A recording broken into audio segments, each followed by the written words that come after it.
Hindi nyo ba alam mga kakwento na si Ramon Fernandez o mas kilalang El Presidente ay isang sports commissioner at PBA legend sa Pilipinas, ay ipinanganak noong October 3, 1953. At hindi nyo ba alam mga kakwento na draft sa PBA si Ramon Fernandez noong 1975 sa Toyota mula 1953 hanggang 1984 at pagkatapos nito ay lumipat siya sa Beerhausen o Manila Beer mula 1984 hanggang 1985 at pagkatapos nito ay lumipat siya sa Tanduay Rum Makers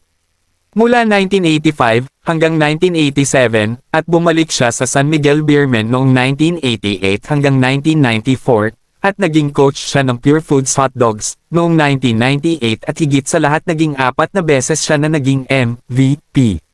Nagustuhan mo ba ang content natin ngayon mga kakwento? Bigyan mo naman ako ng isang like, comment at share mga kakwento at i-comment mo na rin dyan sa comment section kung sinong gusto mong i-content natin.